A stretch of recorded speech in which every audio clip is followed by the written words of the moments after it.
Fan बना दी। भोला बाबा YouTube वाले भाई राजा जी के कोरोना में जवान होके दी भाग दूसरा होता। अच्छा हाँ सुनाएंगे, एक लाइन जरूर सुनाएंगे, बिल्कुल भले चुरा कर कोई गा दे, गा दे ओरिजिनल ओरिजिनल होता है, कोई बात नहीं। लड़की को हतिया रतिया पहिला का हो पहिला मिलाना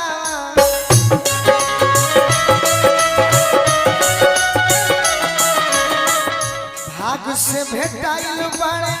सजन के सजना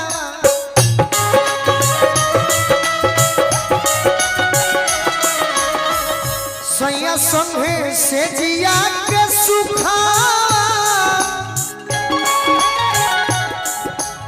अरे ससुरवा में आज भोगे दो ए राम जी ए राम जी ए राम जी हो खेजनी दिहाली भोलावा ए राम जी हो खेजनी अरे दिहाली भोलावा काहे की अब बोलमुए कोरावा राज भोगे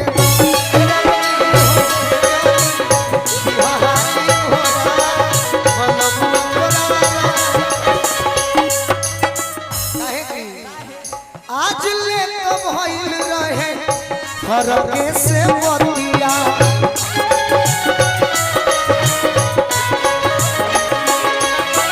नियरा आई जियरा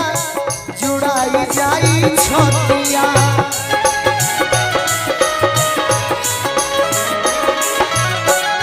लड़की कहते हैं रुकना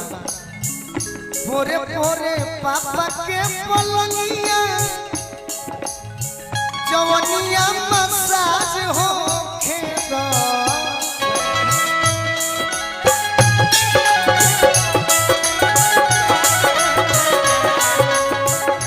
ए राम जी हो खेजनी दिहाली भोरावा बोलमुआ कोरावा राज भोगा दूसरा भाग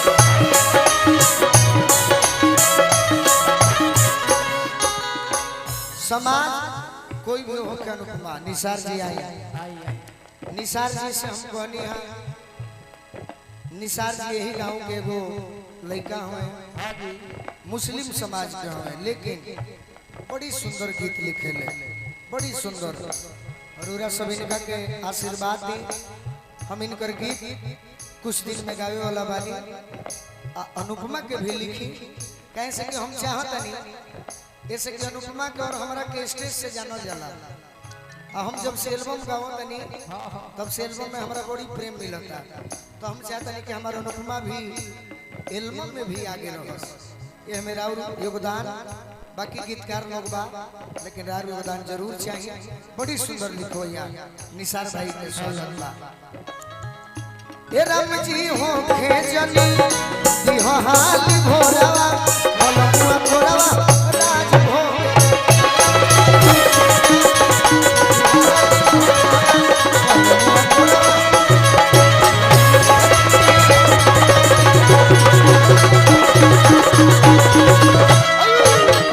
एक लाइन कोनो हिंदी गीत उहे सुनाता तुम मेरे बाद मोहब्बत को तरस जाओ यूट्यूब वाला भाई फैन हो लोग हाँ अच्छा तो आप ऐसे रहिए मैं हूँ सिमरन इधर आओ तो नहीं रुको मुस्कान इधर आओ मुस्कान गोलू और गोलू भाई I am here for you thank you so much because you are my sister it's my pleasure and आप you are a stage of hero my friend oh excuse me you are a hero and she is your heroine okay okay okay चलो लेकिन तहरा जोरे जोर मजा आई करा जोरे ना ना ना ना भागवाई इन हाई लाइट हां तो इसीलिए ना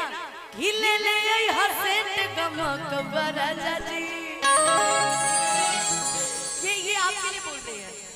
हिले ले आई गर्मी में हुए हलवा खाली सेंट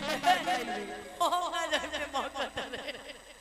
हेलो कि ले ले आई हसेंट गमक बराजा जी हमारी मारी के घुमा पूरा गवा राजा जी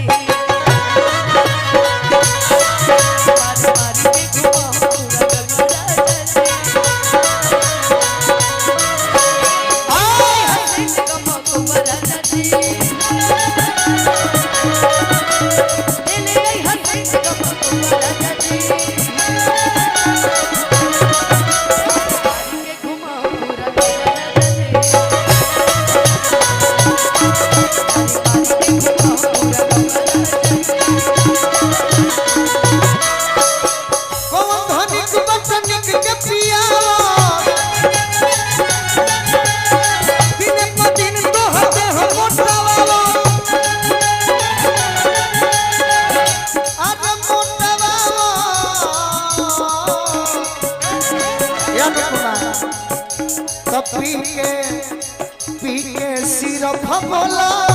पवन बरात हो राधिका कुकुर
पगली कहनी है पगली हमको पता है। हाँ पगली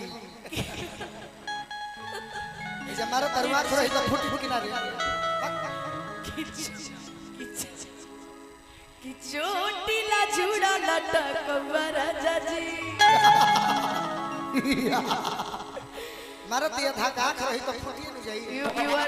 you are look like a Ravan कि चोटीला जुड़ा लटक राजा जी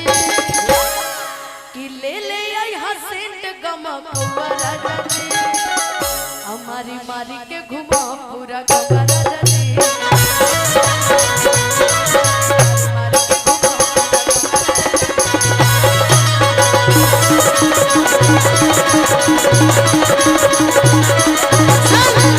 आप जो बोले वो भी एक लाइन बोल देते हैं। बैठो कहार भाई बैठो। अच्छा लाउन सरवा करो है ना कहार भाई हो आज से क्या कर बाबा कि तुम मेरे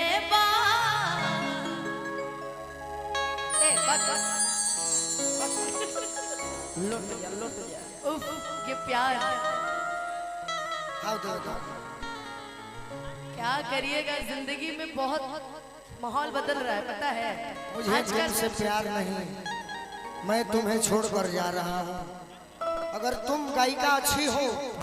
तो गीत गाकर कहो ओके कि मैं अगर धोखा दे रहा हूँ तो क्या कह सकती हो हटो बतावा हम क्या कही एगो गाड़ी ना गावल जाला कि गोरकी के चुम्मा दे प्यार में हमके धोखा देवा आई ना सोची हां कि रिश्ता दूर दे अरे अखिए में बनाना इनके पास जाइएगा हमारे होते कभी नहीं मोहब्बत है कसम से अच्छा नहीं ठीक है आप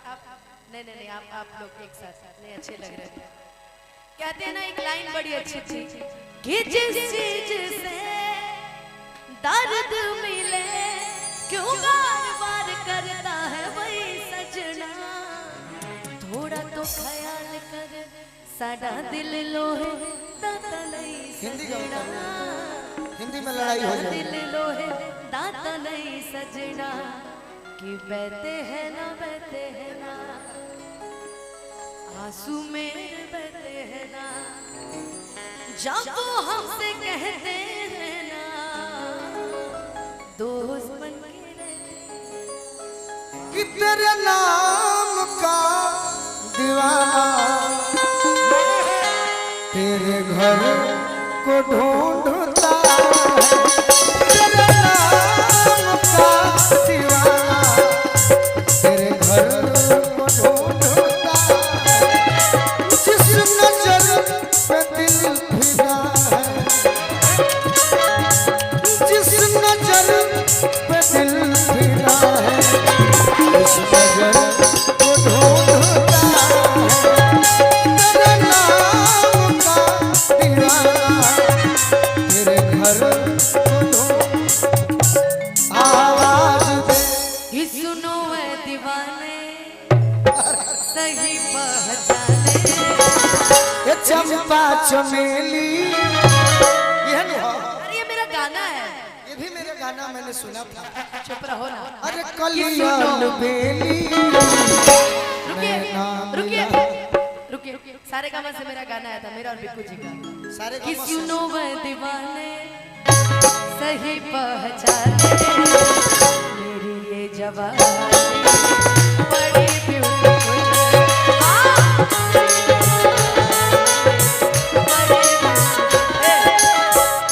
देखो ये मत कहना कि नहीं गा लेकिन हम जिस गाने के लिए आपको बोले हैं चलो घूमो उधर मुंह करो भैया सॉरी बाबू जाओ हंस हंस के ना घबरा जाएगा ना। मान लो कहियो हीरो हीरोइन बन जाए तो आज गायक गायिका बनी जा कोनो प्रोड्यूसर सब पगलाई हमने पर। अच्छा एक बात बताइए इसको नॉर्मली देख के तो मुझे इतनी हंसी आती है हीरो बनेगा तब कितनी हंसी आएगी फिर कोई बात नहीं चल का है ओके ऐसा खोजबू तो दियो बार के ना मिली। उफ, उफ,